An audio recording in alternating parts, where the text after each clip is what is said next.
Wing Commander TVR Singh, the Guard Commander of the National Flag Guard, giving the command, and the Guard marching away.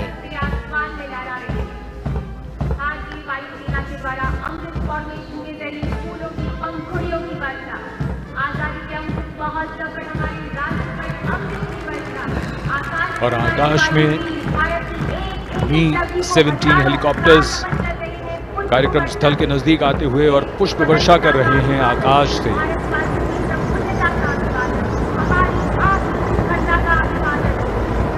76वें स्वतंत्रता दिवस समारोह को एक नई ऊंचाई प्रदान करते हुए ये क्षण और उनके पीछे ध्रुव हेलीकॉप्टर्स।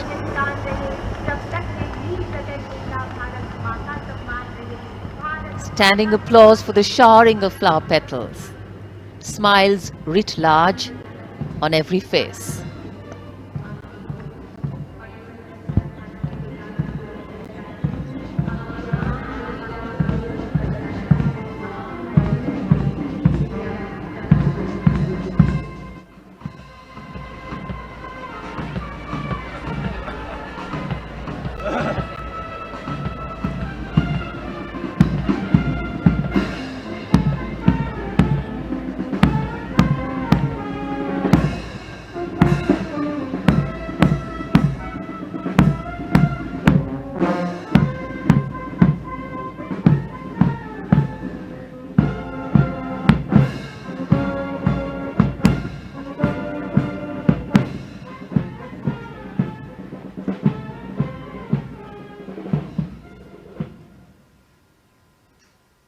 आजादी के 75 वर्ष पूर्ण होने पर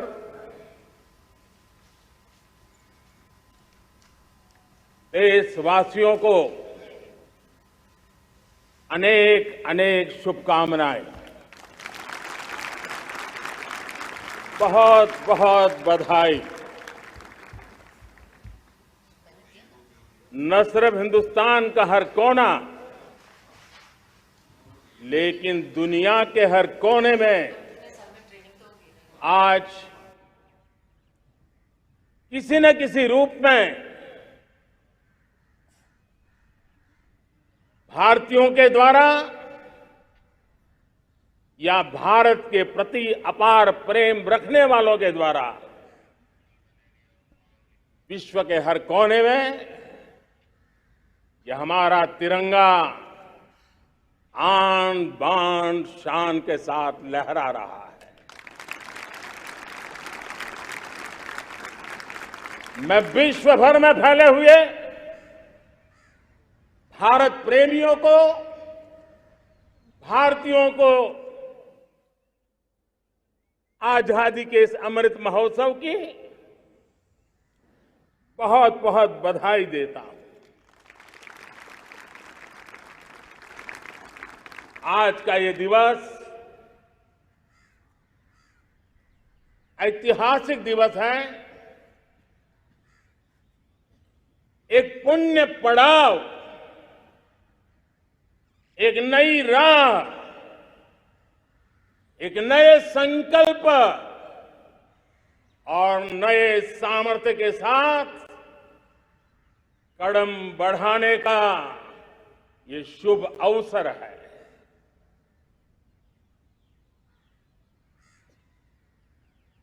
आजादी के जंग में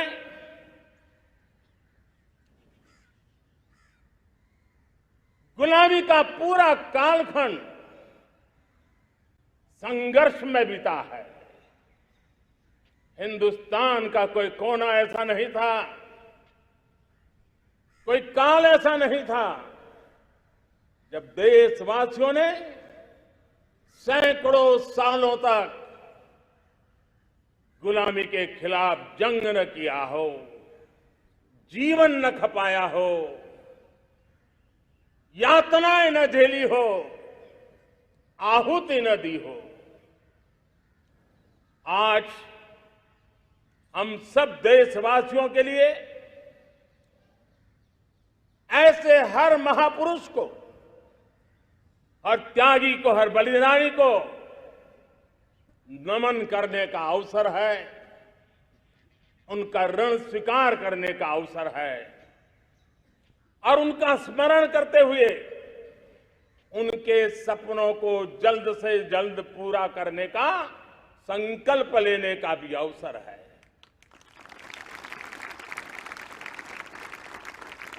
हम सभी देशवासी कृतज्ञ हैं पूज्य बापू के, नेता श्री सुभाष चंद्र बोस के, बाबा साहब आंबेडकर के, वीर सावरकर के, जिन्होंने कर्तव्य पथ पर जीवन को खपा दिया। कर्तव्य पथ ही उनका जीवन पथ रहा। यह देश कृतज्ञ है मंगल पांडे, तात्या टोपे, भगत सिंह, सुखदेव, राजगुरु, चंद्रशेखर आजाद, अशफाक उल्लाह खान, राम प्रसाद बिस्मिल, अनगिनत ऐसे हमारे क्रांतिवीरों ने अंग्रेजों की हुकूमत की नींव हिला दी थी।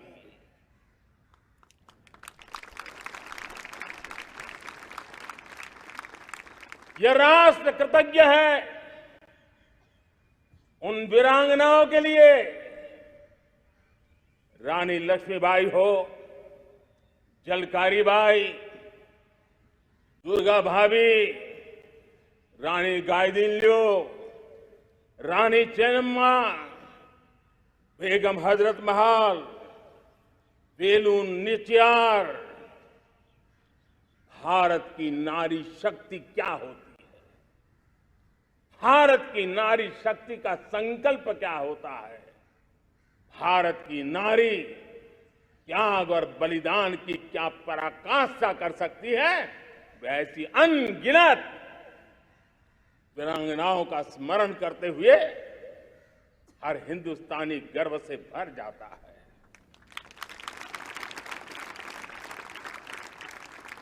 आजादी का जंग भी लड़ने वाले और आजादी के बाद देश बनाने वाले भी, डॉक्टर राजेंद्र प्रसाद जी हो, नेहरू जी हो, सरदार वल्लभ भाई पटेल, श्यामा प्रसाद मुखर्जी, लाल बहादुर शास्त्री, दीनदयाल उपाध्याय, जयप्रकाश नारायण, राम मनोहर लोहिया, आचार्य विनोबा भावे, नानाजी देशमुख, सुब्रमण्यम भारती, अनगिनत ऐसे महापुरुषों को आज नमन करने का अवसर है। जब आजादी के जंग की चर्चा करते हैं तो हम उन जंगलों में जीने वाले हमारे आदिवासी समाज का भी गौरव करना हम नहीं भूल सकते हैं। भगवान बिरसा मुंडा, सिद्धो कान्हू, अल्लूरी सीताराम राजू, गोविंद गुरु, अनगिनत नाम है जिन्होंने आजादी के आंदोलन की आवाज बन करके दूर सुदूर जंगलों में भी मेरे आदिवासी भाई बहनों में, माताओं में, युवकों में मातृभूमि के लिए जीने मरने की प्रेरणा जगाई। ये देश का सौभाग्य रहा है कि आजादी के जंग के कई रूप रहे हैं और उसमें एक रूप वो भी था जिसमें नारायण गुरु हो, स्वामी विवेकानंद हो, महर्षि अरविंदो हो, गुरुदेव रविंद्रनाथ टैगोर हो, ऐसे अनेक महापुरुष हिंदुस्तान के हर कोने में, हर काल में भारत की चेतना को जगाते रहे, भारत को चेतनवंत बनाते रहे। अमृत महोत्सव के दौरान देश ने पूरे एक साल से हम देख रहे हैं, 2021 में दांडी यात्रा से प्रारंभ हुआ, स्मृति दिवस को संवरते हुए हिंदुस्तान के हर जिले में, हर कोने में देशवासियों ने आजादी के अमृत महोत्सव के लक्षावधि कार्यक्रम किए हैं। शायद इतिहास में इतना विशाल, व्यापक, लंबा एक ही मकसद का उत्सव मनाया गया हो, वो शायद ये पहली घटना हुई होगी। और हिंदुस्तान के हर कोने में उन सभी महापुरुषों को याद करने का प्रयास किया गया जिनको किसी न किसी कारणवश इतिहास में जगह न मिली या उनको भुला दिया गया था। आज देश ने खोज करके हर कोने में ऐसे वीरों को, महापुरुषों को, त्यागियों को, बलिदानियों को, सत्याग्रहियों को याद किया, नमन किया। अमृत महोत्सव के दरमियान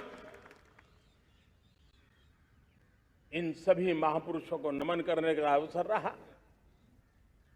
कल 14 अगस्त को भारत ने विभाजन विभीषिका स्मृति दिवस भी बड़े भारी मन से हृदय के गहरे गांवों को याद करते हुए उन कोटि कोटि जनों ने बहुत कुछ सहन किया था, तिरंगे की शान के लिए सहन किया था, मातृभूमि की मिट्टी से मोहब्बत के कारण सहन किया था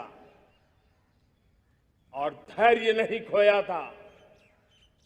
भारत के प्रति प्रेम ने नई जिंदगी की शुरुआत करने का उनका संकल्प नमन करने योग्य, प्रेरणा पाने योग्य है। आज जब हम आजादी का अमृत महोत्सव मना रहे हैं तो पिछले 75 साल में देश के लिए जीने मरने वाले, देश की सुरक्षा करने वाले, देश के संकल्पों को पूरा करने वाले, चाहे सेना के जवान हो, पुलिस के कर्मी हो, शासन में बैठे हुए ब्यूरोक्रेट्स हो, जनप्रतिनिधि हो, स्थानीय स्वराज की संस्थाओं के शासक प्रशासक रहे हो, राज्यों के शासक प्रशासक रहे हो, केंद्र के शासक प्रशासक रहे हो, 75 साल में इन सबके योगदान को भी आज स्मरण करने का अवसर है और देश के कोटि कोटि नागरिकों को भी जिन्होंने 75 साल अनेक प्रकार की कठिनाइयों के बीच भी देश को आगे बढ़ाने के लिए अपने से जो हो सका वो करने का प्रयास किया है। मेरे प्यारे देशवासियों, 75 साल की हमारी ये यात्रा अनेक उतार चढ़ाव से भरी हुई है। सुख दुख की छाया मंडराती रही है और इसके बीच भी हमारे देशवासियों ने उपलब्धियां की है, पुरुषार्थ किया है, हार नहीं मानी है, संकल्पों को ओझल नहीं होने दिया है। और इसलिए, और ये भी सच्चाई है कि सैकड़ों सालों के गुलामी के कालखंड ने भारत के मन को, भारत के मानवीय की भावनाओं को गहरे घाव किए थे, गहरी चोटें पहुंचाई थी, लेकिन उसके भीतर एक जिद भी थी, एक जिजीविषा भी थी, एक जुनून भी था, एक जोम भी था, और उसके कारण अभावों के बीच में भी, उपहास के बीच में भी, और जब आजादी का जंग अंतिम चरण में था तो देश को डराने के लिए, निराश करने के लिए, हताश करने के लिए सारे उपाय किए गए थे। अगर आजादी आई, अंग्रेज चले जाएंगे तो देश टूट जाएगा, बिखर जाएंगे, लोग अंदर अंदर लड़ करके मर जाएंगे, कुछ नहीं बचेगा, अंधकार युग में भारत चला जाएगा। न जाने क्या क्या आशंकाएं व्यक्त की गई थी, लेकिन उनको पता नहीं था ये हिंदुस्तान की मिट्टी है। इस मिट्टी में वो सामर्थ्य है जो शासकों से भी परे सामर्थ्य का एक अंतर प्रभार लेकर के जीता रहा है, सदियों तक जीता रहा है। और उसी का परिणाम है, हमने क्या कुछ नहीं झेला। कभी अन्न का संकट झेला, कभी युद्ध के शिकार हो गए, आतंकवाद ने डगर डगर चुनौतियां पैदा की, निर्दोष नागरिकों को मौत के घाट उतार दिया गया, छद्म युद्ध चलते रहे, प्राकृतिक आपदाएं आती रही, सफलता विफलता, आशा निराशा, न जाने कितने पड़ाव आए हैं। लेकिन इन पड़ाव के बीच भी भारत आगे बढ़ता रहा। भारत की विविधता, जो औरों को भारत के लिए बोझ लगती थी, वो भारत की विविधता ही भारत की एक अनमोल शक्ति है, शक्ति का एक अटूट प्रवाह है। और दुनिया को पता नहीं था कि भारत के पास एक इनहेरेंट सामर्थ्य है, एक संस्कार सरिता है, एक मन मस्तिष्क का, विचारों का बंधन है, और वो है भारत लोकतंत्र की जननी है, मदर ऑफ डेमोक्रेसी है। और जिनके जहन में लोकतंत्र होता है, वे जब संकल्प करके चल पड़ते हैं, वो सामर्थ्य दुनिया की बड़ी बड़ी सल्तनतों के लिए भी संकट का काल लेकर के आती है। ये मदर ऑफ डेमोक्रेसी, ये लोकतंत्र की जननी हमारे भारत ने सिद्ध कर दिया कि हमारे पास ये एक अनमोल सामर्थ्य है। मेरे प्यारे देशवासियों, 75 साल की यात्रा में आशाएं, अपेक्षाएं, उतार चढ़ाव, सब कुछ के बीच में हर एक के प्रयास से हम जहां तक पहुंच पाए थे, पहुंचे थे। और 2014 में देशवासियों ने मुझे दायित्व दिया। आजादी के बाद जन्मा हुआ मैं पहला व्यक्ति था जिसको लाल किले से देशवासियों का गौरवगान करने का अवसर मिला था।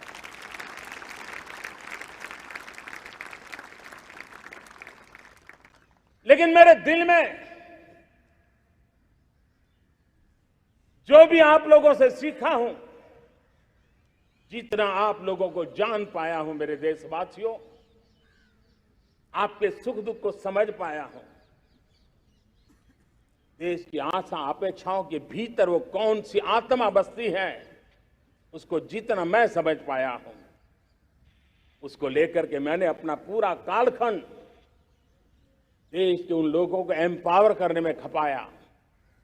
मेरे दलित हो, शोषित हो, पीड़ित हो, वंचित हो, आदिवासी हो, महिला हो, युवा हो, किसान हो, दिव्यांग हो, पूरब हो, पश्चिम हो, उत्तर हो, दक्षिण हो, समुद्र का तट हो, हिमालय की कंदराएं हो, हर कोने में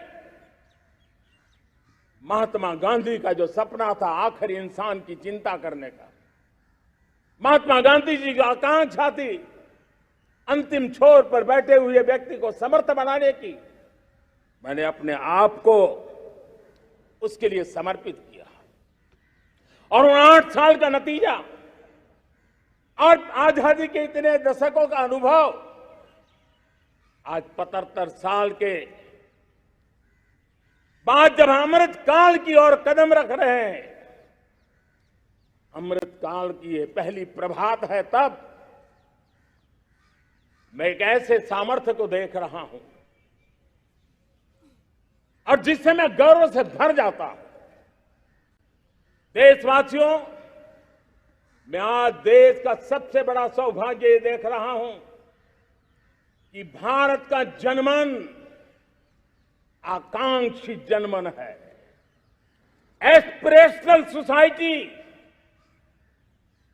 किसी भी देश की बहुत बड़ी अमानत होती है और हमें गर्व है कि आज हिंदुस्तान के हर कोने में, हर समाज के हर वर्ग में, हर तबके में आकांक्षाएं उफान पर है। देश का हर नागरिक चीजें बदलना चाहता है, बदलते देखना चाहता है, लेकिन इंतजार करने को तैयार नहीं है, अपनी आंखों के सामने देखना चाहता है, कर्तव्य से जुड़ करके करना चाहता है, वो गति चाहता है, वो प्रगति चाहता है। 75 साल में संजोए हुए सारे सपने अपने ही आंखों के सामने पूरा करने के लिए वो लालायित है, उत्साहित है, उतावला भी है। कुछ लोगों को इसके कारण संकट हो सकता है, क्योंकि जब एस्पिरेशनल सोसाइटी होती है तब सरकारों को भी तलवार की धार पे चलना पड़ता है, सरकारों को भी समय के साथ दौड़ना पड़ता है। और मुझे विश्वास है, चाहे केंद्र सरकार हो, राज्य सरकार हो, स्थानीय स्वराज की संस्थाएं हो, किसी भी प्रकार की शासन व्यवस्था क्यों न हो, हर किसी को इन एस्पिरेशनल सोसाइटी को एड्रेस करना पड़ेगा। उनकी आकांक्षाओं के लिए हम ज्यादा इंतजार नहीं कर सकते। हमारे इस एस्पिरेशनल सोसाइटी ने लंबे अरसे तक इंतजार किया है, लेकिन अब वो अपनी आने वाली पीढ़ी को इंतजार में जीने के लिए मजबूर करने को तैयार नहीं है। और इसलिए ये अमृत काल का पहली प्रभात हमें उस एस्पिरेशनल सोसाइटी की आकांक्षाओं को पूरा करने के लिए एक बहुत बड़ा सुनहरा अवसर देकर के आई है। मेरे प्यारे देशवासियों, हमने पिछले दिनों देखा है, एक और ताकत का हमने अनुभव किया है, और वो है भारत में एक सामूहिक चेतना का पुनर्जागरण हुआ है। एक सामूहिक चेतना का पुनर्जागरण आजादी के इतने संघर्ष में से जो अमृत था वो अब संजोया जा रहा है, संकलित हो रहा है, संकल्प में परिवर्तित हो रहा है, पुरुषार्थ की पराकाष्ठा जुड़ रही है और सिद्धि का मार्ग नजर आ रहा है। ये चेतना, मैं समझता हूं कि चेतना का जागरण, ये पुनर्जागरण, ये हमारी सबसे बड़ी अमानत है। और ये पुनर्जागरण देखिए,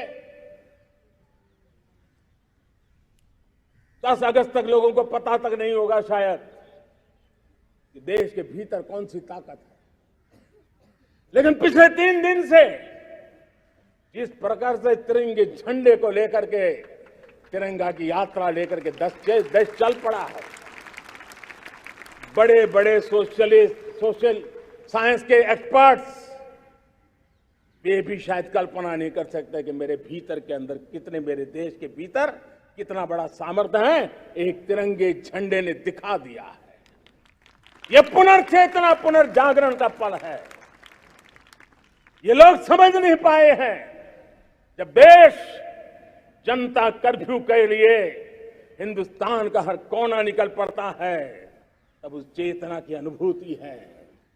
जब देश ताली थाली बजा करके कोरोना वॉरियर के साथ कंधे से कंधा मिला करके खड़ा हो जाता है, तब चेतना की अनुभूति होती है। जब दिया जला करके कोरोना वॉरियर की शुभकामना देने के लिए देश निकल पड़ता है, तब उस चेतना की अनुभूति होती है। दुनिया कोरोना के कालखंड में वैक्सीन लेना या न लेना, वैक्सीन काम का है कि नहीं है, उस उलझन में जी रहा था। उस समय मेरे देश के गांव गरीब भी 200 करोड़ डोज दुनिया को चौंका देने वाला काम करके दिखा देते हैं। यही चेतना है, यही सामर्थ्य है। इस सामर्थ्य ने आज देश को एक नई ताकत दी है। मेरे प्यारे भाइयों बहनों, तीसरा एक महत्वपूर्ण सामर्थ्य मैं देख रहा हूं, जैसे एस्पिरेशनल सोसाइटी, जैसे पुनर्जागरण, वैसे ही आजादी के इतने दशकों के बाद पूरे विश्व का भारत की तरफ देखने का नजरिया बदल चुका है। विश्व भारत की तरफ गर्व से देख रहा है, अपेक्षा से देख रहा है। समस्याओं का समाधान भारत की धरती पर दुनिया खोजने लगी है। दोस्तों, विश्व का ये बदलाव, विश्व की सोच में ये परिवर्तन 75 साल की हमारी अनुभव यात्रा का परिणाम है। हम जिस प्रकार से संकल्पों लेकर चल पड़े हैं, दुनिया इसे देख रही है। और आखिरकार विश्व भी उम्मीदें लेकर के जी रहा है। उम्मीदें पूरे करने का सामर्थ्य कहां पड़ा है, वो उसे दिखने लगा है। मैं इसे त्रिशक्ति के रूप में देखता हूं, 3 सामर्थ्य के रूप में देखता हूं। और ये त्रिशक्ति है एस्पिरेशन की, पुनर्जागरण की और विश्व की उम्मीदों की। और इसे पूरा करने के लिए हम जानते हैं दोस्तों, आज दुनिया में एक विश्वास जगने में मेरे देशवासियों की बहुत बड़ी भूमिका है। 130 करोड़ देशवासियों ने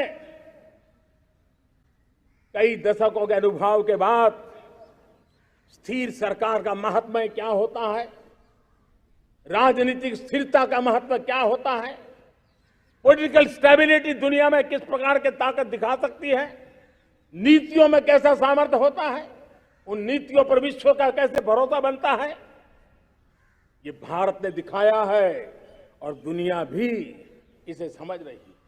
और हम जब राजनीतिक स्थिरता हो, नीतियों में गतिशीलता हो, निर्णयों में तेजी हो, सर्वव्यापकता हो, सर्वसमावेशकता हो, तो विकास के लिए हर कोई भागीदार बनता है।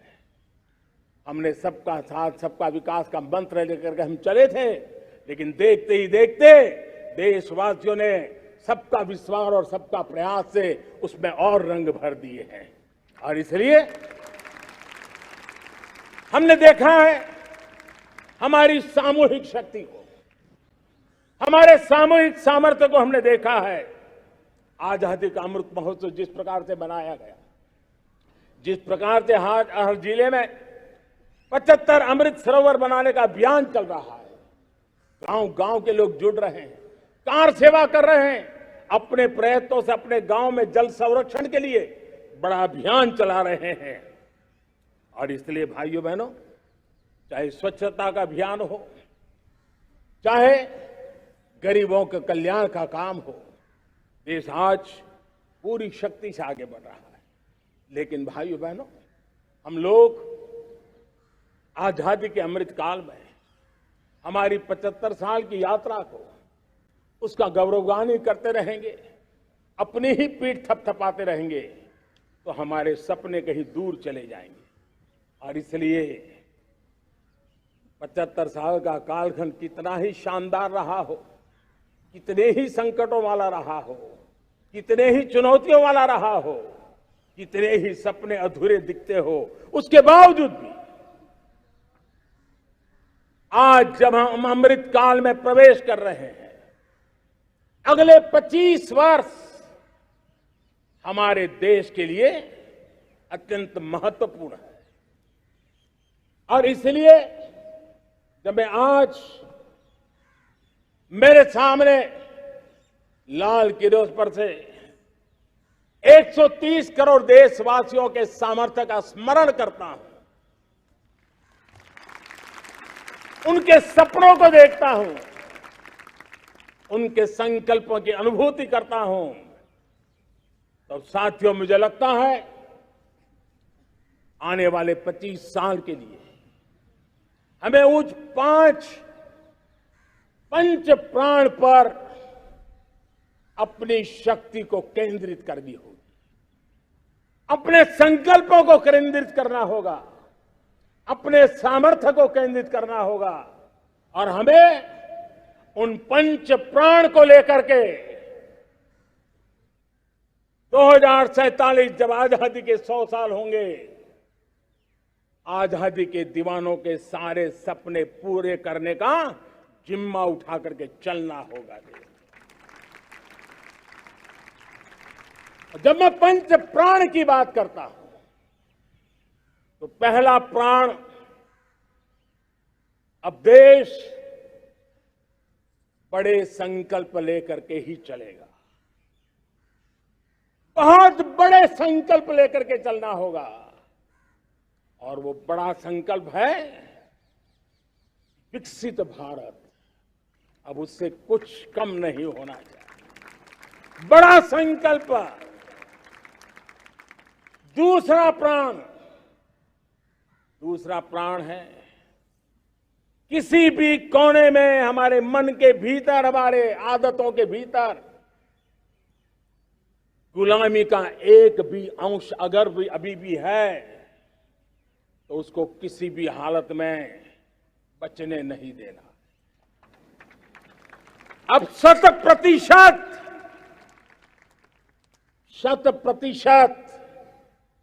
सैकड़ों साल की गुलामी ने जहां हमें जकड़ कर रखा है, हमारे मनोभाव को बांध करके रखा हुआ है, हमारी सोच में विकृतियां पैदा करके रखी है, हमें गुलामी की छोटी चीज भी कहीं नजर आती है, हमारे भीतर नजर आती है, हमारे आसपास नजर आती है, हमें उससे मुक्ति पानी ही होगी।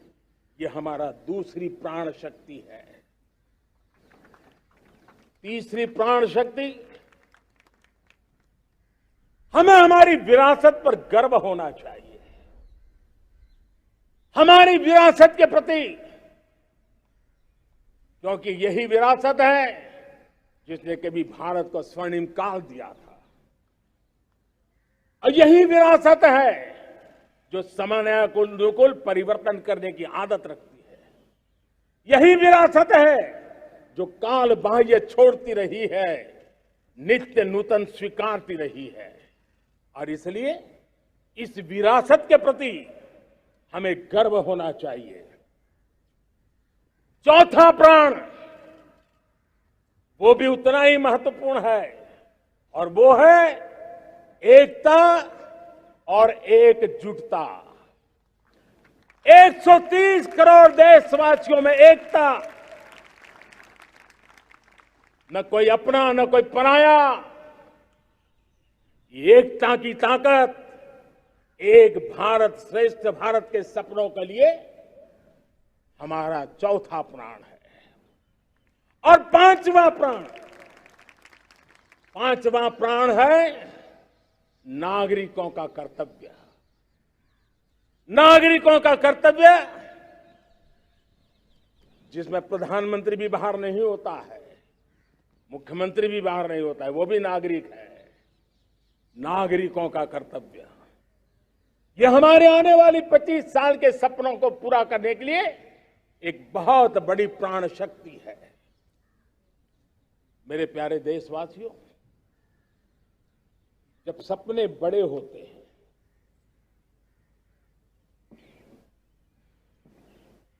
जब संकल्प बड़े होते हैं, तो पुरुषार्थ भी बहुत बड़ा होता है, शक्ति भी बहुत बड़ी मात्रा में जुट जाती है।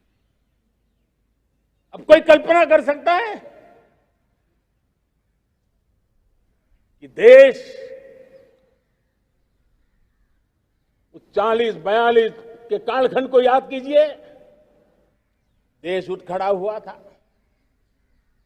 किसी ने हाथ में झाड़ू लिया था, किसी ने तकली ली थी, किसी ने रेंटिया लिया था, किसी ने सत्याग्रह का मार्ग चुना था, किसी ने संघर्ष का मान चुना था, किसी ने क्रांति की वीरता का रास्ता चुना था। लेकिन संकल्प बड़ा था, आजादी। और ताकत देखिए, बड़ा संकल्प था तो आजादी लेके रहे, हम आजाद हो गए। अगर संकल्प छोटा होता, सीमित होता, तो शायद आज भी संघर्ष करने के दिन चालू रहते। लेकिन संकल्प बड़ा था तो हमने हासिल भी किया। मेरे प्यारे देशवासियों, अब आज जब अमृत काल की पहली प्रभात है, तो हमें इस 25 साल में विकसित भारत बना के रहना है, अपनी आंखों के सामने। और जो 20, 22, 25 साल के नौजवान मेरे देश के मेरे सामने हैं, मेरे देश के नौजवानों, जब देश आजादी के 100 साल मनाएगा, तब आप 50-55 के हुए होंगे। मतलब आपके जीवन का ये स्वर्णिम काल, आपकी उम्र के ये 25-30 साल भारत के सपनों को पूरा करने का काल है। आप संकल्प लेकर के मेरे साथ चल पड़िए साथियों, तिरंगे झंडे की शपथ लेकर के चल पड़िए। हम सब पूरी ताकत से लगे आए। बड़ा संकल्प, मेरा देश विकसित देश होगा, डेवलप कंट्री होगा। विकास के हर पैरामीटर में हम मानव केंद्रीय व्यवस्था को विकसित करेंगे। हमारे केंद्र में मानव होगा, हमारे केंद्र में के मानव की आशा आकांक्षाएं होगी। हम जानते हैं, भारत जब बड़े संकल्प करता है तो करके भी दिखाता है। जब मैंने यहां स्वच्छता की बात कही थी मेरे पहले भाषण में, देश चल पड़ा, जिससे जहां हो सका स्वच्छता की ओर आगे बढ़ा, और गंदगी के प्रति नफरत एक स्वभाव बनता गया। यही तो देश है जिसने इसको करके दिखाया है, और कर भी रहा है, आगे भी कर रहा है। यही तो देश है जिसने वैक्सीनेशन, दुनिया दुविधा में थी, 200 करोड़ का लक्ष्य पार कर लिया, समय सीमा में कर लिया, पुराने सारे रिकॉर्ड तोड़ के कर लिया। ये देश कर सकता है। हमने तय किया था देश को, खाड़ी के तेल पर हम गुजारा करते हैं, झाड़ी के तेल की ओर कैसे बढ़े। 10% इथेनॉल ब्लेंडिंग का सपना बड़ा लगता था, पुराना इतिहास बताता था संभव नहीं है, लेकिन समय से पहले 10% इथेनॉल ब्लेंडिंग करके देश ने इस सपने को पूरा कर दिया। भाइयों बहनों, 2.5 करोड़ लोगों को इतने कम समय में बिजली कनेक्शन पहुंचाना छोटा काम नहीं था, देश ने करके दिखाया। लाखों परिवारों के घर में जल से नल, नल से जल, नल से जल पहुंचाने का काम आज देश तेज गति से कर रहा है। खुले में शौच से मुक्ति भारत के अंदर आज संभव हो पाया है। मेरे प्यारे देशवासियों, अनुभव कहता है कि एक बार हम सब संकल्प लेकर के चल पड़े तो हम निर्धारित लक्ष्यों को पार कर सकते हैं। रिन्यूएबल एनर्जी का लक्ष्य हो, देश में नए मेडिकल कॉलेज बनाने का इरादा हो, डॉक्टरों की तैयारी करवानी हो, हर क्षेत्र में पहले से गति बहुत बड़ी है। और इसलिए मैं कहता हूं अब आने वाले 25 साल बड़े संकल्प के हो। यही हमारा प्राण, वही हमारा प्रण भी होना चाहिए। दूसरी बात मैंने कही है, उस प्राण शक्ति की मैंने चर्चा की है कि गुलामी की मानसिकता। देश की सोचिए भाइयों, कब तक दुनिया हमें सर्टिफिकेट बांटती रहेगी? कब तक दुनिया के सर्टिफिकेट पर हम गुजारा करेंगे? क्या हम अपने मानक नहीं बनाएंगे? क्या 130 करोड़ का देश अपने मानकों को पार करने के लिए पुरुषार्थ नहीं कर सकता है? हमें किसी भी हालत में औरों के जैसा दिखने की कोशिश करने की जरूरत नहीं है। हम जैसे हैं वैसे, लेकिन सामर्थ्य के साथ खड़े होंगे, ये हमारा मिजाज होना चाहिए। हमें गुलामी से मुक्ति चाहिए। हमारे मन के भीतर दूर दूर 7 समंदर के नीचे भी गुलामी का तत्व नहीं बच रहना चाहिए। और मैं आशा देखता हूं, जिस प्रकार से नई राष्ट्रीय शिक्षा नीति बनी है, जिस मंथन के साथ बनी है, कोटि कोटि लोगों के विचार प्रवाह को संकलित करते हुए बनी है, और भारत की धरती की जमीन से जुड़ी हुई शिक्षा नीति बनी। रसखस हमारी धरती के मिले हैं। हमने जो कौशल्य पर बल दिया है, ये एक ऐसा सामर्थ्य है जो हमें गुलामी से मुक्ति की ताकत देगा। हमने देखा है, कभी कभी तो हमारी टैलेंट भाषा के बंधनों में बन जाती है। ये गुलामी की मानसिकता का परिणाम है। हमें हमारे देश की हर भाषा पे गर्व होना चाहिए। वो हमें भाषा आती हो या ना आती हो, लेकिन मेरे देश की भाषा है, मेरे पूर्वजों ने दुनिया को दी हुई ये भेंट सौगात है, हमें गर्व होना चाहिए। मेरे साथियों, आज डिजिटल इंडिया का रूप हम देख रहे हैं, स्टार्टअप देख रहे हैं। कौन लोग हैं?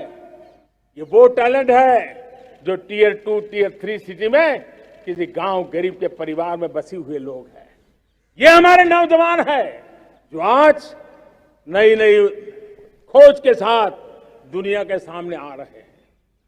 गुलामी की मानसिकता हमें उसे तिलांजलि देनी पड़ेगी, अपने सामर्थ्य पे भरोसा करना होगा। दूसरी एक बात जो मैंने कही, तीसरी मेरी प्राण शक्ति की बात है, वो है हमारी विरासत पर हमें गर्व होना चाहिए। जब हम अपनी धरती से जुड़ेंगे, जब हम अपनी धरती से जुड़ेंगे, तभी तो ऊंचा उड़ेंगे।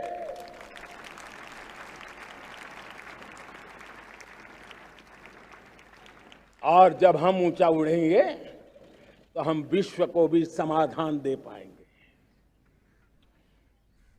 हमने देखा है, जब हम अपनी चीजों पे गर्व करते हैं, आज दुनिया होलिस्टिक हेल्थ केयर की चर्चा कर रही है, लेकिन जब होलिस्टिक हेल्थ केयर की चर्चा करती है तो उसकी नजर भारत के योग पर जाती है, भारत के आयुर्वेद पर जाती है, भारत की होलिस्टिक लाइफस्टाइल के पर जाती है। ये हमारी विरासत है, हम जो दुनिया को दे रहे हैं। दुनिया आज उससे प्रभावित हो रही है। अब हमारी ताकत देखिए, हम वो लोग हैं जो प्रकृति के साथ जीना जानते हैं, प्रकृति को प्रेम करना जानते हैं। आज विश्व पर्यावरण की जो समस्याओं से जूझ रहा है, हमारे पास वो विरासत है। ग्लोबल वार्मिंग की समस्याओं के समाधान का रास्ता हम लोगों के पास है, हमारे पूर्वजों ने दिया हुआ है। जब हम लाइफस्टाइल की बात करते हैं, एनवायरमेंट फ्रेंडली लाइफस्टाइल की बात करते हैं, हम लाइफ मिशन की बात करते हैं, तो दुनिया का ध्यान आकर्षित करते हैं। हमारे पास ये सामर्थ्य है। हमारा बड़ा धान, मोटा धान, मिलेट, हमारे यहां तो घर घर की चीज रही है। ये हमारी विरासत है। हमारे छोटे किसानों के परिश्रम से छोटी छोटी जमीन के टुकड़ों में फलने फूलने वाली हमारे धान, आज दुनिया अंतर्राष्ट्रीय स्तर पर मिलेट ईयर मनाने के लिए आगे बढ़ रही है। मतलब हमारी विरासत को आज दुनिया, हम उस पर गर्व करना सीखे। हमारे पास दुनिया को बहुत कुछ देना है। हमारे फैमिली वैल्यूज, विश्व के सामाजिक तनाव की जब चर्चा हो रही है, व्यक्तिगत तनाव की चर्चा होती है तो लोगों को योग दिखता है, सामूहिक तनाव की बात होती है तब भारत की पारिवारिक व्यवस्था दिखती है। संयुक्त परिवार की एक पूंजी सदियों से हमारी माताओं बहनों के त्याग बलिदान के कारण परिवार नाम की जो व्यवस्था विकसित हुई, ये हमारी विरासत है। इस विरासत पर हम गर्व कैसे करें? हम तो वो लोग हैं जो जीव में भी शिव देखते हैं। हम वो लोग हैं जो नर में नारायण देखते हैं। हम वो लोग हैं जो नारी तो नारायणी कहते हैं। हम वो लोग हैं जो पौधे में परमात्मा देखते हैं। हम वो लोग हैं जो नदी को मां मानते हैं। हम वो लोग हैं जो हर कंकर में शंकर देखते हैं। यह हमारा सामर्थ्य है। हर नदी में मां का रूप देखते हैं। पर्यावरण की इतनी व्यापकता, विशालता, ये हमारा गौरव। हम विश्व के सामने जब खुद गर्व करेंगे तो दुनिया करेगी। भाइयों बहनों, हम वो लोग हैं जिसने दुनिया को वसुधैव कुटुंबकम का मंत्र दिया। हम वो लोग हैं जो दुनिया को कहते हैं एकम सत विप्रहा बदौ वदंती। आज जो होलियर देन दाव का जो संकट चल रहा है, तुझसे बड़ा मैं हूं, ये जो तनाव का कारण बना हुआ है, दुनिया को एकम सत विप्रा बहुधा वदंती का ज्ञान देने वाली विरासत हमारे पास है। जो कहते हैं सत्य एक है, जानकार लोग उसको अलग अलग तरीके से कहते हैं। ये गौरव हमारा है। हम लोग हैं जो कहते हैं यत पिंडे तद ब्रह्मांडे। कितनी बड़ी सोच है। जो ब्रह्मांड में है वो हर जीव मात्र में है। यत पिंडे तद ब्रह्मांडे, ये कहने वाले हम लोग हैं। हम वो लोग हैं जिसने दुनिया का कल्याण देखा है। हम जन कल्याण से जग कल्याण के राही रहे हैं। जन कल्याण से जग कल्याण की राह पर चलने वाले हम लोग जब दुनिया की कामना करते हैं तब कहते हैं सर्वे अपनी सुखिनः सन्तु सर्वे सन्तु निरामया। सबके सुख की बात, सबके आरोग्य की बात करना, ये हमारी विरासत है। और इसलिए हम बड़ी शान के साथ हमारी इस विरासत का गर्व करना सीखें।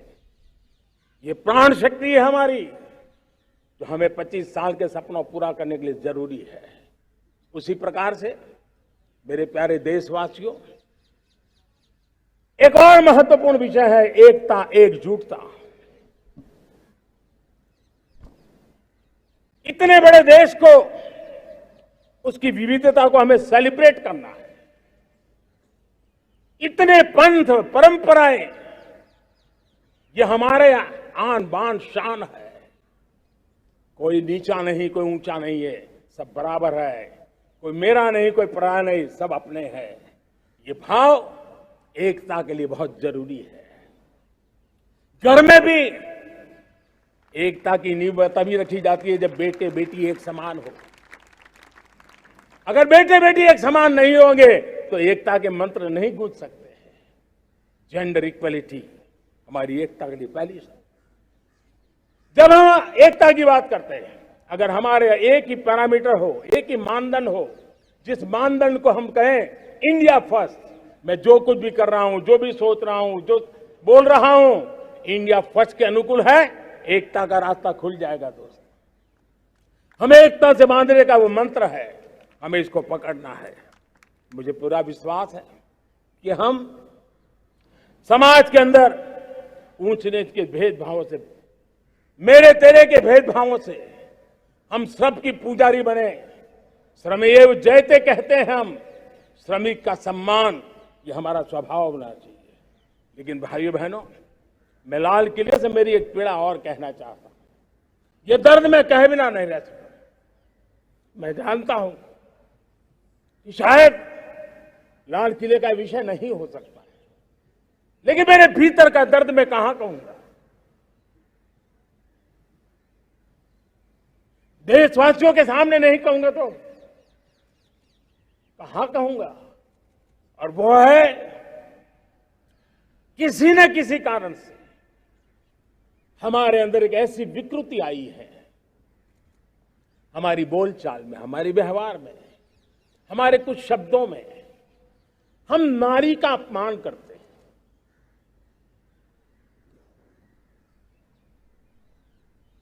क्या हम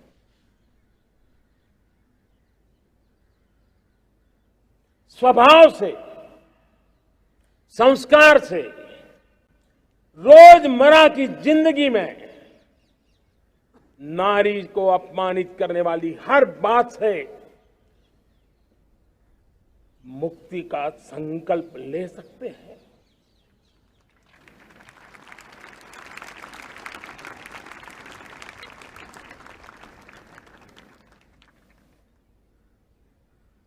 नारी का गौरव राष्ट्र के सपने पूरे करने में बहुत बड़ी पूंजी बनने वाला है। यह सामर्थ्य मैं देख रहा हूं और इसलिए मैं इस बात का आग्रही हूं। मेरे प्यारे देशवासियों, मैं पांचवी प्राण शक्ति की बात करता हूं और वो पांचवी प्राण शक्ति है नागरिक का कर्तव्य। दुनिया में जिन जिन देशों ने प्रगति की है, जिन जिन देशों ने कुछ अचीव किया है, व्यक्तिगत जीवन में भी जिसने अचीव किया है, कुछ बातें उभर करके सामने आती हैं। एक, अनुशासित जीवन। दूसरा, कर्तव्य के प्रति समर्पण। व्यक्ति की जीवन की सफलता हो, समाज की हो, परिवार की हो, राष्ट्र की हो, ये मूलभूत मार्ग है, ये मूलभूत प्राण शक्ति है। और इसलिए हमें कर्तव्य पर बल देना ही होगा। यह शासन का काम है कि बिजली 24 घंटे पहुंचाने के लिए प्रयास करे, लेकिन ये नागरिक का कर्तव्य है कि जितनी ज्यादा यूनिट बिजली बचा सकते बचाएं। हर खेत में पानी पहुंचाना सरकार की जिम्मेवारी है, सरकार का प्रयास है, लेकिन पर ड्रॉप मोर क्रॉप, पानी बचाते हुए आगे बढ़ना, मेरे हर खेत से आवाज उठनी चाहिए।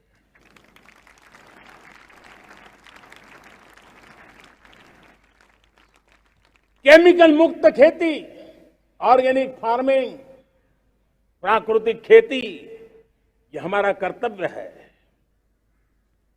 साथियों, चाहे पुलिस हो या पीपल हो, शासक हो या प्रशासक हो, ये नागरिक कर्तव्य से कोई अछूता नहीं हो सकता है। हर कोई अगर नागरिक के कर्तव्यों को निभाएगा तो मुझे विश्वास है कि हम इच्छित लक्ष्य को प्राप्त करने में समय से पहले सिद्धि प्राप्त कर सकते हैं। मेरे प्यारे देशवासियों,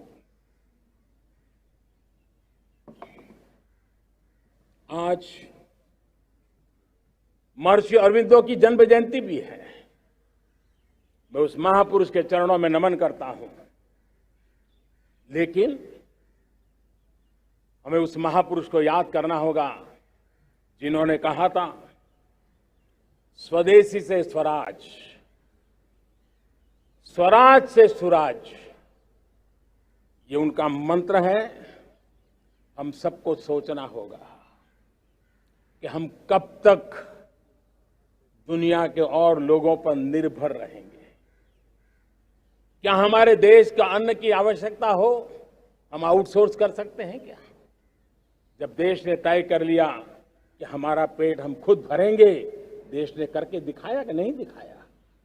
एक बार संकल्प लेते हैं तो होता है दोस्त। और इसलिए आत्मनिर्भर भारत, ये हर नागरिक का, हर सरकार का, समाज के हर इकाई का ये दायित्व बन जाता है। ये आत्मनिर्भर भारत ये सरकारी एजेंडा, सरकारी कार्यक्रम नहीं है। ये समाज का जन आंदोलन है जिसे हमें आगे बढ़ाना है। मेरे साथियों, आज जब ये बात हमने सुनी, आजादी के 75 साल के बाद जिस आवाज को सुनने के लिए हमारे कान तरस रहे थे, 75 साल के बाद वो आवाज सुनाई दी है। 75 साल के बाद लाल किले पर से तिरंगे को सलामी देने का काम पहली बार मेड इन इंडिया तोप ने किया है। कौन हिंदुस्तानी होगा जिसको ये बात, एक आवाज उसे नई प्रेरणा, ताकत नहीं देगी। और इसलिए मेरे प्यारे भाई बहनों, मैं आज मेरे देश के सेना के जवानों का हृदय से अभिनंदन करना चाहता हूं। मेरी आत्मनिर्भर की बात को संगठित स्वरूप में, साहस के स्वरूप में मेरी सेना के जवानों ने, सेना नायकों ने जिस जिम्मेवारी के साथ कंधे पे उठाया है, मैं उनको जितनी सैल्यूट करूं उतनी कम है दोस्तों। उनको आज मैं सलाम करता हूं, क्योंकि सेना का जवान मौत को मुट्ठी में लेकर के चलता है। मौत और जिंदगी के बीच में कोई फासला ही नहीं होता है, और तब बीच में वो डट करके खड़ा होता है। और वो मेरा सेना का जवान तय करे कि हम 300 ऐसी चीजों अब लिस्ट करते हैं जो हम विदेश से नहीं लाएंगे हमारे देश की। ये संकल्प छोटा नहीं है। मुझे इस संकल्प में भारत के आत्मनिर्भर भारत के उज्जवल भविष्य के वो बीज मैं देख रहा हूं जो इस सपने को वटवृक्ष में परिवर्तित करने वाले हैं। सैल्यूट, सैल्यूट मेरे सेना के अधिकारियों को, सैल्यूट।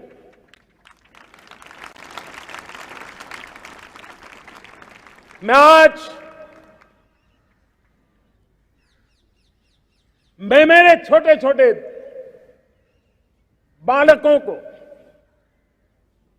5 साल 7 साल की आयु के बालक, उनको भी सैल्यूट करना चाहता हूं, उनको भी सलाम करना चाहता हूं। जब देश के सामने चेतना जगी, मैंने सैकड़ों परिवारों से सुना है, 5-5, 7 साल के बच्चे घर में कह रहे हैं कि अब हम विदेशी खिलौने से नहीं खेलते। 5 साल का बच्चा घर में विदेशी खिलौने से नहीं खेलेंगे, ये जब सब संकल्प करता है ना, तब आत्मनिर्भर भारत उसकी रगों में दौड़ता है।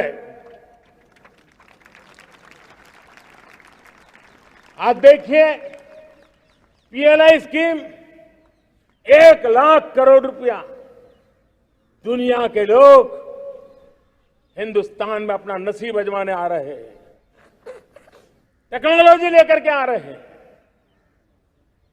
रोजगार के नए अवसर बना रहे हैं।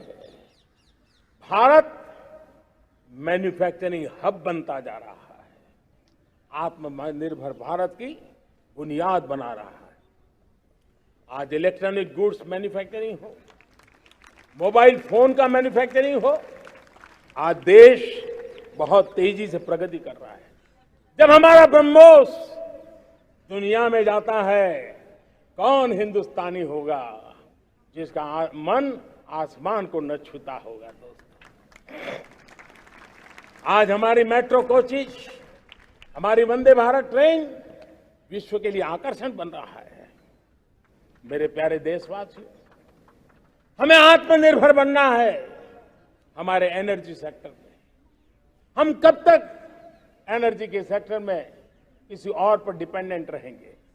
और हमें सोलार का क्षेत्र हो, विंड एनर्जी का क्षेत्र हो, रिन्यूएबल के और भी जो रास्ते हो, मिशन हाइड्रोजन हो, बायोफ्यूल की कोशिश हो, इलेक्ट्रिक व्हीकल पर जाने की बात हो, हमें आत्मनिर्भर बन करके इन व्यवस्थाओं को आगे बढ़ाना होगा।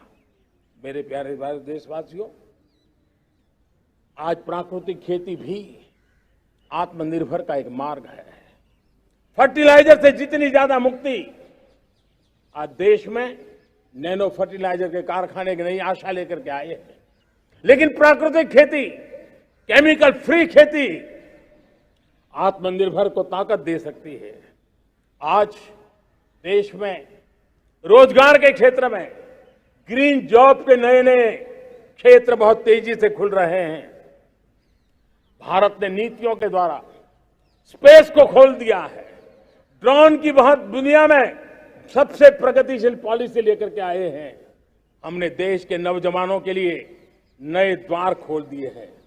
मेरे प्यारे भाइयों बहनों, मैं प्राइवेट सेक्टर को भी आह्वान करता हूं, आइए हमें विश्व में छा जाना है।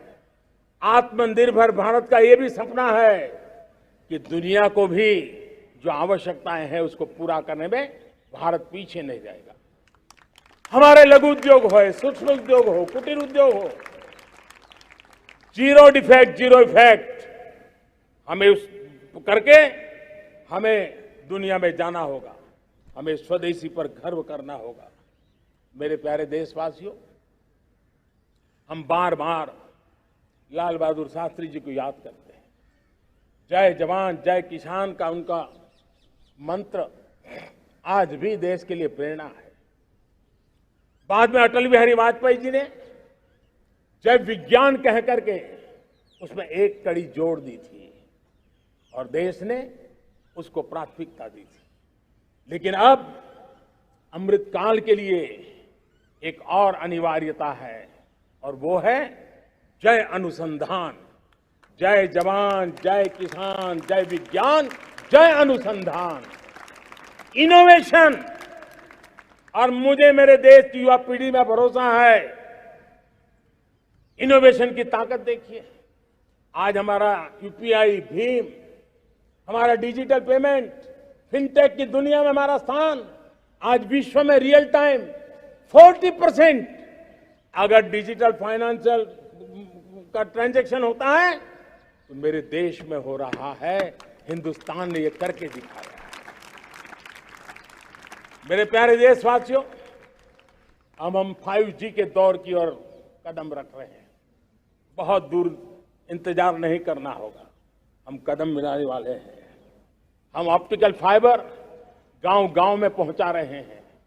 डिजिटल इंडिया का सपना गांव से गुजरेगा, ये मुझे पूरी जानकारी है। आज मुझे खुशी है, हिंदुस्तान के 4 लाख कॉमन सर्विस सेंटर्स गांवों में विकसित हो रहे हैं। गांव के नौजवान बेटे बेटियां कॉमन सर्विस सेंटर चला रही हैं। देश गर्व कर सकता है कि गांव के क्षेत्र में 4 लाख डिजिटल एंटरप्रेन्योर का तैयार होना और सारी सेवाएं लोग, गांव के लोग उनके यहां लेने के लिए आदी बन जाए, ये अपने आप में टेक्नोलॉजी हब बनने की भारत की जो ताकत है। मेरे प्यारे देशवासियों, ये जो डिजिटल इंडिया का मूवमेंट है, जो सेमीकंडक्टर की ओर हम कदम मांड रहे हैं, 5G की ओर कदम मांड रहे हैं, ऑप्टिकल फाइबर का नेटवर्क बिछा रहे हैं, ये सिर्फ आधुनिकता की पहचान ऐसा नहीं है। 3 बड़ी ताकतें इसके अंदर समाहित है। शिक्षा में आमूलचूल क्रांति, ये डिजिटल माध्यम से आने वाली है। स्वास्थ्य सेवाओं में आमूलचूल क्रांति डिजिटल से आने वाली है। कृषि जीवन में भी बहुत बड़ा बदलाव डिजिटल से आने वाला है। एक नया विश्व तैयार हो रहा है। भारत उसे आगे बढ़ाने के लिए, और मैं साफ देख रहा हूं दोस्तों, ये डेकेड मानव जात के लिए टेकेड का समय है, टेक्नोलॉजी का डेकेड है। भारत के लिए तो ये टेकेड जिसका मन टेक्नोलॉजी से जुड़ा हुआ है। आईटी की दुनिया में भारत ने अपना एक लोहा बनवा लिया है। तो ये टेकेड का सामर्थ्य भारत के प्यास है। हमारा अटल इनोवेशन मिशन, हमारे इंक्यूबेशन सेंटर, हमारे स्टार्टअप एक नया पूरा क्षेत्र का विकास कर रहे हैं। युवा पीढ़ी के लिए नए अवसर लेकर के आ रहे हैं। स्पेस मिशन की बात हो, हमारा डीप ओशन मिशन की बात हो, समुद्र की गहराई में जाना हो या हमें आसमान को छूना हो, ये नए क्षेत्र हैं जिसको लेकर के हम आगे बढ़ रहे हैं। मेरे प्यारे देशवासियों, हम इस बात को न भूलें, और भारत ने सदियों से देखा हुआ है, जैसे देश में कुछ नमूना रूप कामों की जरूरत होती है, कुछ बड़ी बड़ी ऊंचाइयों की जरूरत होती है, लेकिन साथ साथ धरातल पर मजबूती बहुत आवश्यक होती है। भारत की आर्थिक विकास की संभावनाएं धरातल की मजबूती से जुड़ी हुई है, और इसलिए हमारे छोटे किसान, उनका सामर्थ्य, हमारे छोटे उद्यमी, उनका सामर्थ्य, हमारे लघु उद्योग, कुटीर उद्योग, सूक्ष्म उद्योग, रेहड़ी पटरी वाले लोग, घरों में काम करने वाले लोग, ऑटो रिक्शा चलाने वाले लोग, बस सेवाएं देने वाले लोग, ये समाज का जो सबसे बड़ा तबका है, इसका सामर्थ्यवान होना भारत के सामर्थ्य की गारंटी है। और इसलिए हमारी आर्थिक विकास की ये जो मूलभूत जमीनी ताकत है, उस ताकत को सर्वाधिक बल देने की दिशा में हमारा प्रयास चल रहा है। मेरे प्यारे देशवासियों, हमारे पास 75 साल का अनुभव है। हमने 75 साल में कई सारी सिद्धियां भी प्राप्त की हैं। हमने 75 साल के अनुभव में नए सपने भी संजोए हैं, नए संकल्प भी लिए हैं। लेकिन अमृतकाल के लिए हमारे मानव संसाधन का ऑप्टिमम आउटकम कैसे हो, हमारी प्राकृतिक संपदा का ऑप्टिमम आउटकम कैसे हो, इस लक्ष्य को लेकर के हमें चलना है। और तब मैं पिछले कुछ सालों से अनुभव से कहना चाहता हूं, आपने देखा होगा, आज अदालत के अंदर देखिए, हमारी वकील के क्षेत्र में काम करने वाले हमारी नारी शक्ति किस ताकत के साथ नजर आ रही है। आप ग्रामीण क्षेत्र में जनप्रतिनिधि के रूप में देखिए, हमारी नारी शक्ति किस मिजाज से, समर्पित भाव से अपनी गांवों की समस्याओं को सुलझाने में लगी हुई है। आज ज्ञान का क्षेत्र देख लीजिए, विज्ञान का क्षेत्र देख लीजिए, हमारे देश की नारी शक्ति सिरमौर नजर आ रही है। आज हम पुलिस में देखें, हमारी नारी शक्ति लोगों की सुरक्षा की जिम्मेवारी उठा रही है। हम जीवन के हर क्षेत्र में देखें, खेलकूद का मैदान देखें या युद्ध की भूमि देखें, भारत की नारी शक्ति एक नए सामर्थ्य, नए विश्वास के साथ आगे आ रही है। मैं इसको भारत की 75 साल की जो यात्रा में जो योगदान है, उसमें अब कई गुना योगदान आने वाले 25 साल में मैं मेरी नारी शक्ति का देख रहा हूं, मेरी माताओं, बहनों का, मेरी बेटियों का देख रहा हूं। और इसलिए ये सारे हिसाब किताब से ऊपर है, सारे आपके पैरामीटर से अतिरिक्त है। हम इस पर जितना ध्यान देंगे, हम जितने ज्यादा अवसर हमारी बेटियों को देंगे, जितनी सुविधाएं हमारी बेटियों के लिए केंद्रित करेंगे, आप देखना वो हमें बहुत कुछ लौटा करके देगी, वो देश को इस ऊंचाई पर ले जाएगी। इस अमृत काल में जो सपने पूरे करने में जो मेहनत लगने वाली है, अगर हमारी नारी शक्ति की मेहनत जुड़ जाएगी, व्यापक रूप से जुड़ जाएगी, तो हमारी मेहनत कम होगी, हमारा समय सीमा भी कम हो जाएगी, हमारे सपने और तेजस्वी होंगे, और ओजस्वी होंगे और दैदीप्यमान होंगे। और इसलिए आइए साथियों, हम जिम्मेवारियों को लेकर आगे बढ़े। मैं आज भारत के संविधान के निर्माताओं का भी धन्यवाद करना चाहता हूं। तो उन्होंने जो हमें फेडरल स्ट्रक्चर दिया है, उसके स्पिरिट को बनाते हुए, उसकी भावनाओं का आदर करते हुए हम कंधे से कंधा मिला करके इस अमृत काल में चलेंगे तो सपने साकार होकर के रहेंगे।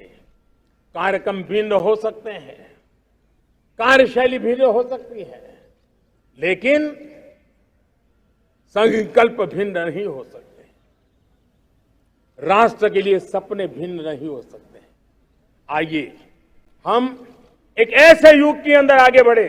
मुझे याद है जब मैं गुजरात का मुख्यमंत्री था, केंद्र में हमारे विचार की सरकार नहीं थी, लेकिन मेरे गुजरात में हर जगह पे मैं एक ही मंत्र लेके चलता था कि भारत के विकास के लिए गुजरात का विकास, भारत का विकास हम कहीं पर भी हो, हम सबके मन मस्तिष्क में रहना चाहिए। हमारे देश के कई राज्य हैं जिन्होंने देश को आगे बढ़ाने में बहुत भूमिका अदा की है, नेतृत्व किया है, कई क्षेत्रों में उदाहरण काम किए हैं। ये हमारे फेडरलिज्म को ताकत देते हैं। लेकिन आज समय की मांग है कि हमें कोऑपरेटिव फेडरलिज्म के साथ साथ कोऑपरेटिव कॉम्पिटिटिव फेडरलिज्म की जरूरत है। हमें विकास की स्पर्धा की जरूरत है। हर राज्य को लगना चाहिए वो राज्य आगे निकल गया, मैं इतनी मेहनत करूंगा, मैं आगे निकल जाऊंगा। उसने ये 10 अच्छे काम किए हैं, मैं 15 अच्छे काम करके दिखाऊंगा। उसने 3 साल में पूरा किया है, मैं 2 साल में करके दिखाऊंगा। हमारे राज्यों के बीच में, हमारी सर्विस सरकार की सभी इकाइयों के बीच में वो स्पर्धा का वातावरण चाहिए जो हमें विकास की नई ऊंचाइयों पर ले जाने के लिए प्रयास करे। मेरे प्यारे देशवासियों, इस 25 वर्ष का अमृत काल के लिए जब हम चर्चा करते हैं, तब मैं जानता हूं चुनौतियां अनेक है, मर्यादाएं अनेक है, मुसीबतें भी है, बहुत कुछ है।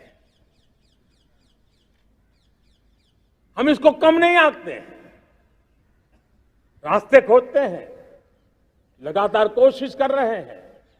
लेकिन 2 विषयों को तो मैं यहां आज चर्चा करना चाहता हूं। चर्चा अनेक विषयों पर हो सकती है, लेकिन मैं अभी समय की सीमा के कारण 2 विषयों पर चर्चा करता हूं। और मैं मानता हूं हमारे इन सारी चुनौतियों को कारण, विकृतियों के कारण, बीमारियों के कारण इस 25 साल का अमृतकाल,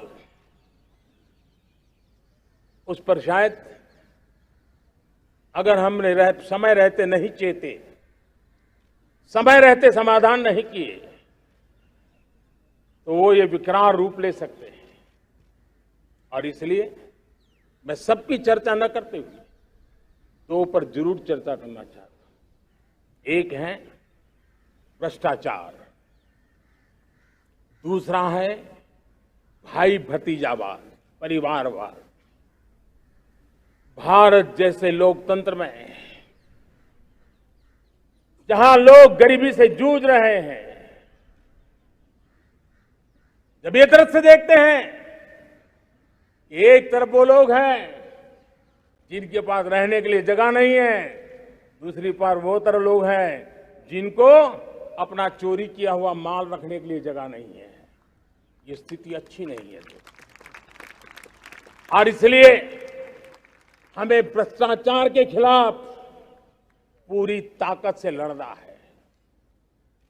पिछले 8 वर्षों में डायरेक्ट बेनिफिट ट्रांसफर के द्वारा, आधार, मोबाइल, इन सारे आधुनिक व्यवस्थाओं का उपयोग करते हुए 2 लाख करोड़ रुपए जो गलत हाथों में जाते थे, उसको बचा करके देश की भलाई के लिए काम लगाने में हम सफल हुए हैं। जो लोग पिछली सरकारों में बैंकों को लूट लूट करके भाग गए, उनकी संपत्तियां जब्त कर करके वापस लाने की कोशिश कर रहे हैं। कईयों को जेलों में जीने के लिए मजबूर करके रखा हुआ है। हमारी कोशिश है जिन्होंने देश को लूटा है उनको लौटाना पड़े वो स्थिति हम पैदा करेंगे। भाइयों बहनों, अब भ्रष्टाचार के खिलाफ मैं साफ देख रहा हूं कि हम एक निर्णायक कालखंड में कदम रख रहे हैं। बड़े बड़े चमरबंदी भी बच नहीं पाएंगे। इस मिजाज के साथ भ्रष्टाचार के खिलाफ एक निर्णायक कालखंड में अब हिंदुस्तान कदम रख रहा है। और मैं लाल किले की प्राचीर से बड़ी जिम्मेवारी के साथ कह रहा हूं। और इसलिए भाइयों बहनों, भ्रष्टाचार दीमक की तरह देश को खोखला कर रहा है। मुझे इसके खिलाफ लड़ाई लड़नी है, लड़ाई को तेज करना है, निर्णायक मोड़ पे लेकर के ही जाना है। तब मेरे 130 करोड़ देशवासी, आप मुझे आशीर्वाद दीजिए, आप मेरा साथ दीजिए। मैं आज आपसे साथ मांगने आया, आपका सहयोग मांगने आया हूं, ताकि मैं इस लड़ाई को लड़ पाऊं, इस लड़ाई को देश जीत पाए और सामान्य नागरिक की जिंदगी भ्रष्टाचार ने तबाह करके रखी हुई है। मैं मेरे इन सामान्य नागरिक की जिंदगी को फिर से शान बान शान के लिए जीने के लिए रास्ता बनाना चाहता हूं। और इसलिए मेरे प्यारे देशवासियों, ये चिंता का विषय है कि आज देश में भ्रष्टाचार के प्रति नफरत तो दिखती है, व्यक्त भी होती है, लेकिन कभी कभी भ्रष्टाचारियों के प्रति उदारता बरती जाती है। किसी भी देश में ये शोभा नहीं देगा। और कई लोग तो इतनी बेशर्मी तक चले जाते हैं कि कोर्ट में सजा हो चुकी हो, भ्रष्टाचारी सिद्ध हो चुका हो, जेल जाना तय हो चुका हो, जेल गुजार रहे हो, उसके बावजूद भी उनका महिमा मंडन करने में लगे रहते हैं, उनकी शान शौकत में लगे रहते हैं, उनकी प्रतिष्ठा बनाने में लगे रहते हैं। अगर जब तक समाज में गंदगी के प्रति नफरत नहीं होती है, स्वच्छता की चेतना जगती नहीं है। जब तक भ्रष्टाचार और भ्रष्टाचारी के प्रति नफरत का भाव पैदा नहीं होता है, सामाजिक रूप से उसको नीचा देखने के लिए मजबूर नहीं करते, तब तक एक मानसिकता खत्म होने वाली नहीं है। और इसलिए भ्रष्टाचार के प्रति भी और भ्रष्टाचारियों के प्रति भी हमें बहुत जागरूक होने की जरूरत है। दूसरी एक चर्चा मैं करना चाहता हूं, भाई भतीजावाद। और जब मैं भाई भतीजावाद, परिवारवाद की बात करता हूं तो लोगों को लगता है मैं सिर्फ राजनीतिक क्षेत्र की बात करता हूं। जी नहीं, दुर्भाग्य से राजनीतिक क्षेत्र की उस बुराई ने हिंदुस्तान की हर संस्थाओं में परिवारवाद को पोषित कर दिया है। परिवारवाद हमारी अनेक संस्थाओं को अपने में लपेटे हुए है और उसके कारण मेरे देश की टैलेंट को नुकसान होता है, मेरे देश के सामर्थ्य को नुकसान होता है। जिनके पास अवसर की संभावनाएं हैं वो परिवारवाद, भाई भतीजे के बाद बाहर रह जाता है। भ्रष्टाचार का भी कारण ये भी एक बन जाता है, ताकि उसका कोई भाई भतीजे के कार्य आसरा नहीं है तो लगता है चलो भाई कहीं से खरीद करके के जगह बना लूं।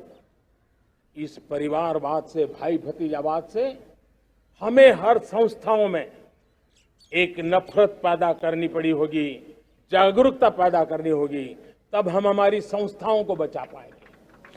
संस्थाओं के उज्जवल भविष्य के लिए बहुत आवश्यक है।